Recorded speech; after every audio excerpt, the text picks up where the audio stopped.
Right, where we're at is that you have already been drawing some scatter plots, right? You should know about comparing data. Why do we draw scatter plots? Not just. Never mind. Oh, so there you can take this.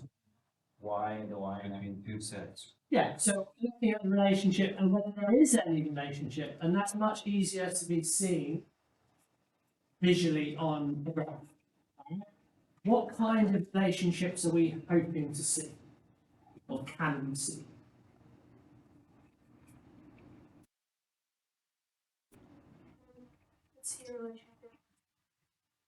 Living or non-living? That's everyone else. Positive or negative? How strong it is, whether it's strong or weak. Okay, that's what all those words. So we're looking at two variables. Do you remember that assessment you're going to be doing? Your next one? You're supposed to be thinking of two variables that you can measure within class somehow. And plot the Remember you're going to be doing that. With the group. Pardon? The group, right? Yeah, so like what was it? 2, maximum 3 was it? Oh. So we didn't have not individually. Didn't want everyone having to collect a load of data. If we have a look at these two variables, laps completed and calories burned, why is someone looking at those two variables? Really? Well, the thing is, before I collect data, I don't know whether they are or not. So why might I pick those two to collect some data? Before we've even collected, why might I think, those two are worth doing, let's collect some data. Why?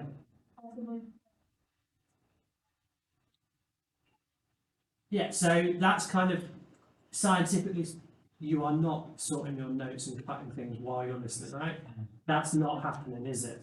Really, you're not telling that. Right? No? Good. Right? I don't set you homework, so you can do that at home. And that's homework. You're at home. So, we consider those two variables potentially have a relationship. All right? We might even be able to say, well, it kind of makes sense that the more laps I completed, the more calories I burned. Right? That's a hypothesis, right? In science, you've done that. So you've made that kind of statement. Now what we're going to do is actually collect the data and see whether that is true or not. And we might go, well, it's true to some extent, or it's not true. I mean, it might be that you burn loads of calories in the first couple of laps and then you don't afterwards. I don't know. But that's what we want to find out. So we've got two variables and we're looking for if there is any relationship. We can say probably there is based on this and just common sense, but we want evidence that we can. So there is also another reason why we want to do this and put it in a chart, and that word begins with P. I know I've said this last year. It's to make Probabilities. predictions. Make probabilities. Make predictions. Okay? So if we can spot a pattern that would help us predict things. Does anyone remember the two words I gave you about predicting? Extrapolation and That's what you were going to say, isn't it, David, when you had your hand up? Thank you, Matthew. But yeah, extrapolating and interpreting. They were depending on how reliable your predictions are going to be. So you can see how we've done this before. How do we make predictions? Well, it's all about having our line of best fit, all right, and using an equation. So drawing our line of best fit is one thing, but being able to do the equation of it is another. So they've done this. What's missing from theirs at the moment? The mean. The mean point. Can I just get you to work out for me, and on this chart, this particular one, can you guys work out what the mean for each? So if we say calories burned is y, x, because calories depend on how many you do, could you work out X bar and Y bar, that's the means. And then we'll plot that onto this graph.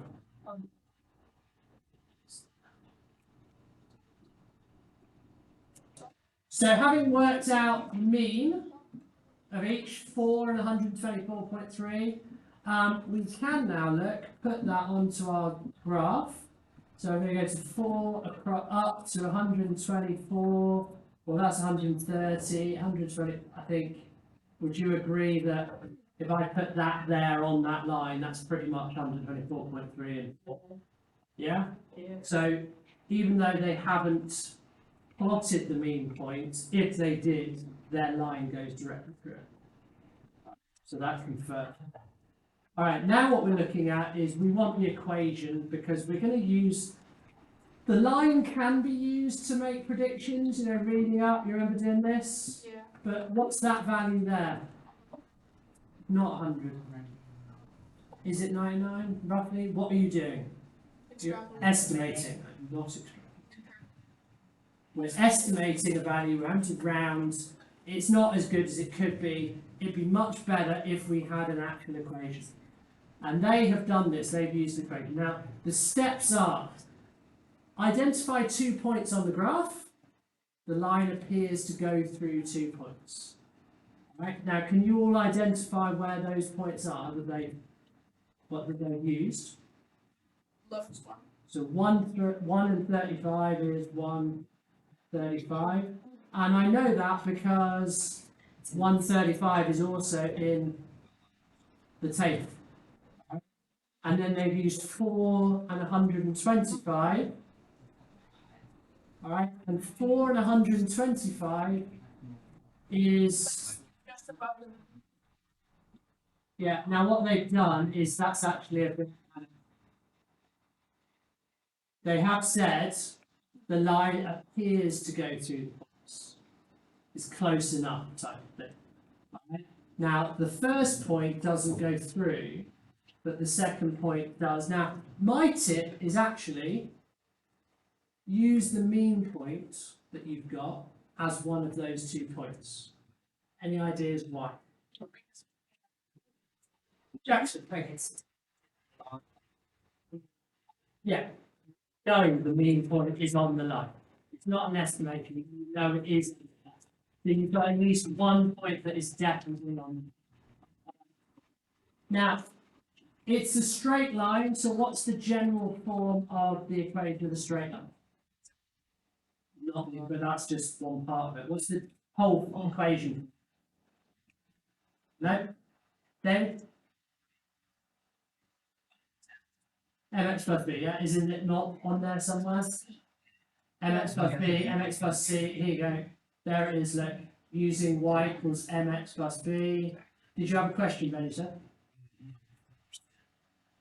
Okay. What did Jackson tell me, rise over run? That's just the slope, isn't it? So do you remember, what we do is we take the 2 points you know, and we work out how far do we need to run to get to the level of the other point, and then from that point, how far do we have to rise to get to it? And to work out the slope, we have the rise divided by the run. So that's what they've done though.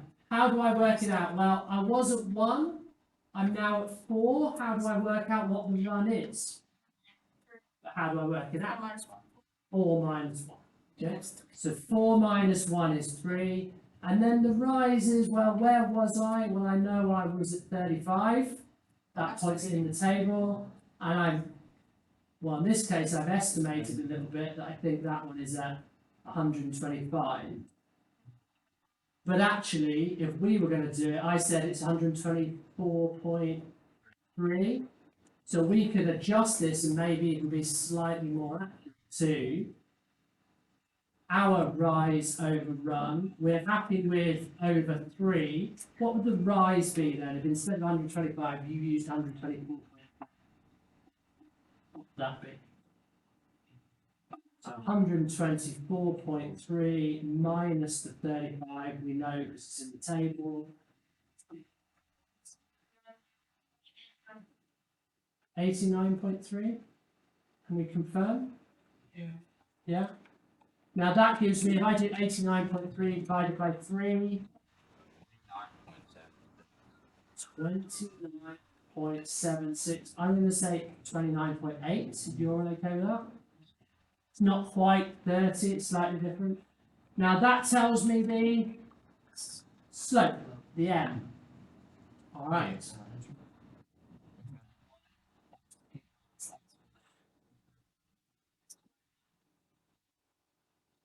Yeah? So I haven't actually written it like that, I've just shown you on the graph, and that's what it says here. Yeah, looking at these coordinates. Alright, now here's, Why is it 124? okay, instead of 125. Well, because what I was, Because most people will do. yeah, we were just saying 125 is a bit of a guess that it's on the line, and actually beforehand I know 124. Why didn't they use it? Because they didn't do a mean point. By the way, this 1 and 35 looks like it's on the line. I have to use it. How many points does your line of best fit have to go through? One. Which one? Yeah. The mean point. So actually, maybe none of the points in your table can be used.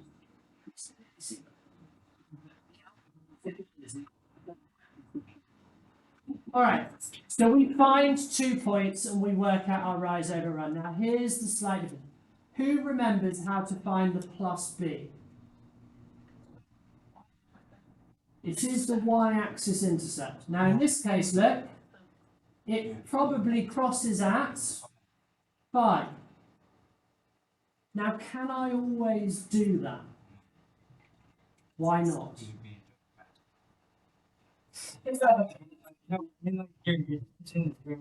Jumping, Well, there's a more Maybe. definite reason why. Yeah, I mean, we still have that straight, but there's an actual worse, more important reason why I shouldn't always. Connor, would you like to come and sit on the table in front of me, please? Because you're distracting Miles at the moment. It needs to be a constant thing. I don't want to have to go to this route, gents, but if I do have to, then I'll have you distracted. Right, there is a bigger problem with just the accuracy of that.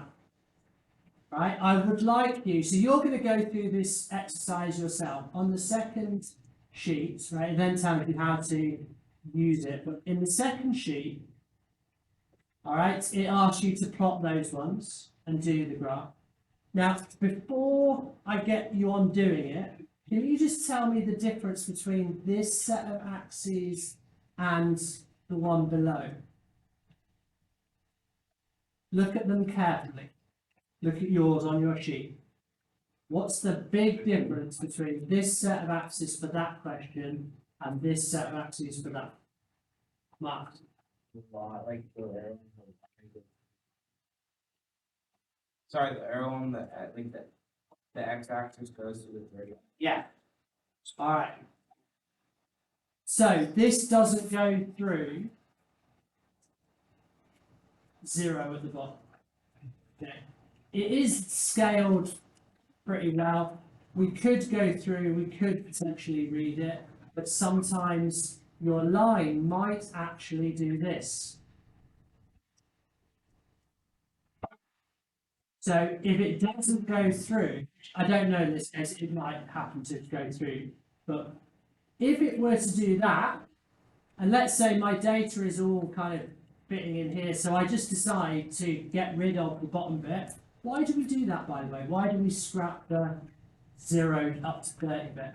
Because something may not be at 0. Not be points. And so we're trying to make better use of our space, spread it out into the space. Like instead of having a massive big blank space on the page, we'll do that. So if our line does this, we actually need, we can't figure out where it crosses. So accuracy is definitely one thing, but this might be another reason. Okay. So if that's the case, we do need a way that always works. So looking at their explanation of how to do it, you understand, can you see here how they have found the B? Feel free to read your own because it's the same thing in front of you. Right?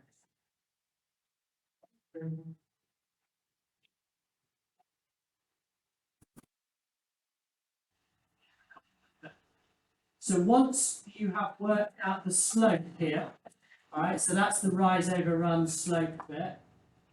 What we want to do is we've got that bit sorted, but we need to figure out what the plus B is. Now, you've already been saying B could be the y-intercept, which is because the y-intercept is when x is 0. But if we don't know what that is because the graph goes below the axis, for instance, what we do is we pick an x value and a y value that we know.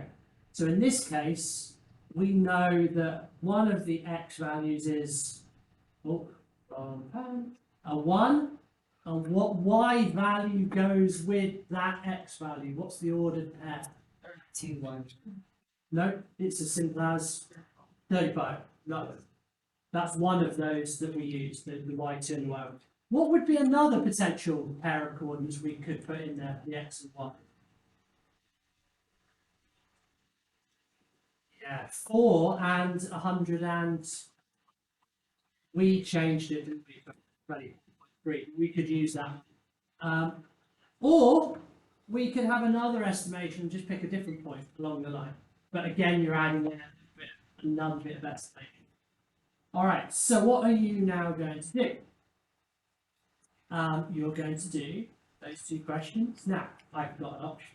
We could plot that one, you can plot it, and then we can go to the line together on this one, or you can just get on with the whole thing yourself. What do you think? Go for it. Yeah. Right, guys. What I've done, look, is I've worked out my mean point. Do you agree with my mean point? Have I done something wrong? You agree. Thank you for clarifying. Do you agree, or have I done it? So we agree I've got the right. I've plotted my mean point. I've put my line of best. Now I struggle because I can't lay a ruler. What do you think about my line of best fit? You don't think it's? I wouldn't say it's wrong. Like, Can we vote one at I'll read this thing. I mean, I think it's okay for a lot of these points. I mean, maybe it should be a little bit sort of rotated, this bit down and this bit up to get nearer that point. It's opinion at this stage, but I look at that and think, I can see why I would think that's all right, and maybe this point is a little bit, but probably if I put that into a computer, it will give me a slightly different line. Probably, but I don't know. I'm genuinely happy enough with that. All right. The next bit though is let's write an equation. Slope intercept. Slope intercept is y equals mx plus b. M is the slope, b is the intercept. Now we do actually have an intercept value here. All right. Which we could use, but we're not going to because as we've already determined, that's not a reliable way of doing it all the time. So is everyone paying full attention now? All right, when I go through how to do the slope. Now, if you've done it and you're happy with it, great, but you can kind of pitch in. If you're not and you're trying to do something else, that put your own mask on before others are paying. So, M, the slope, is rise over run. So what do we need? Well, some of you know it's y2 minus y1 over x2 minus x1. That means basically I need 2 points. One is x1, y1, and the other one is x2, y2. Basically, I just need 2 points that I know are on the line. I am going to pick my mean point. So I know the first point that I'm going to use is, what is it, 34.4 and 55. All right, so that is my x1 and y1. So let's pick another point. where on that line could I go? Now, I could use that point down there, my line's through it, but maybe you're gonna pick a different point. We can all have the first one, because we've all got the same mean. I'm gonna pick this one, and I'm gonna use 4526, okay? If your line doesn't go through 4526, are you gonna use that point? No, you're gonna, maybe you need to read a point yourself. So can you do that, if you haven't already? Can you write down, and that's gonna be my x2, y2, right? Now, to work out the slope, I'm going to do rise over run. So basically, if I visualize this on my graph, I'm basically going from here to here. Right? So I'm looking at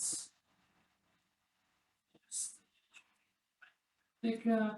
I'm looking at how I go from there to there along the line.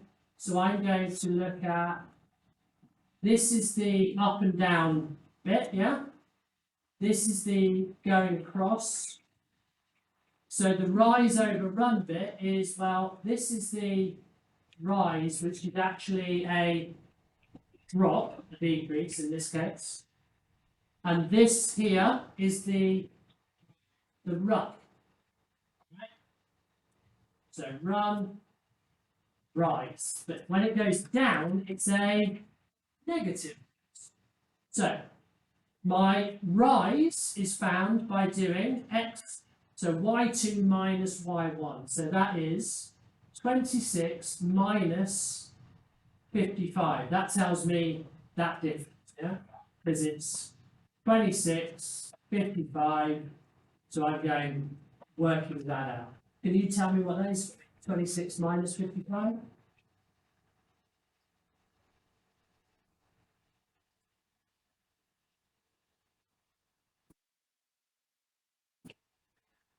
Was it? Negative 29. Okay. And my run is how far I go. Now my run is always going to be positive because I'm always going left to right. So I'm going from 24.4 to 45. So x2 minus x1, 45 minus 24.4. Can you tell me what that is, please? Thank you to those that are actually doing it on their calculator. Those of you that just sat there waiting. Pardon? My calculator doesn't. 20.6.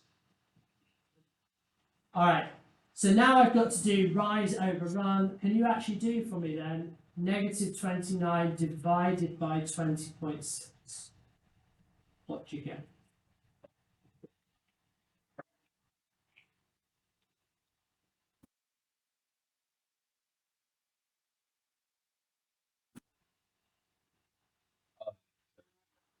$79.3.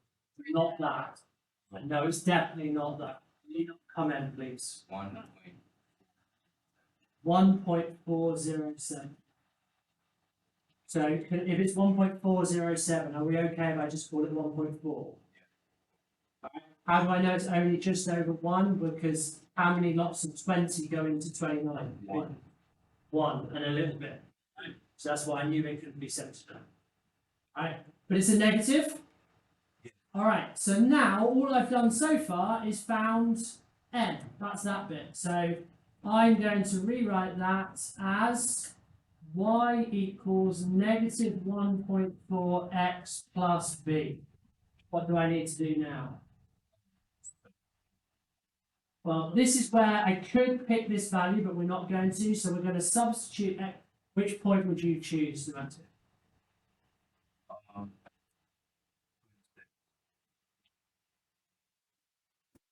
Need a point. 26, 45, 26, yeah? Okay. We're going to use this point. We pick one of the coordinates. This is the one I'm saying is on the line, so let's use it. So this is the y value. So 26 equals negative 1.4 times 45 plus b. Now, can you do that for me? What is negative 1.4 times 45?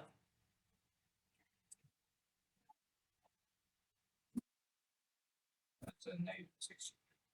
Negative 63. So, to figure out what b is, what do I have to add on to negative 63 to get the answer positive 26?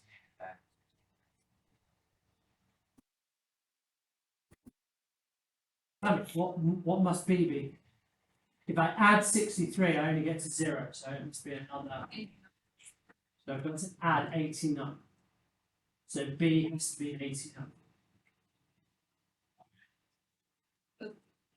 So I think what we could do is, like we've done algebraically before, if I add 63 to both sides, I get. Yeah. That's what we said. Negative 63 plus 89 gives you the 26. Yeah. Yeah. So that gives me an equation now. That final equation is y equals negative 1.4x plus 89. What do you think? No? Why is it not the same as that? But specific one. No? Well, how good is my 26.5? Is it actually on the line or not? Obviously not quite. How accurate can I be with this grid? Not very. So there's going to be some accuracy error. Do you remember talking about that last year, those of me? This is where accuracy gives me problems, like not having the accuracy. Yeah, but that's my line. That's the equation of my line, done by hand using rise over run and so on. Okay, should we have some homework for the first time in matter? Can I get you to do the second one then?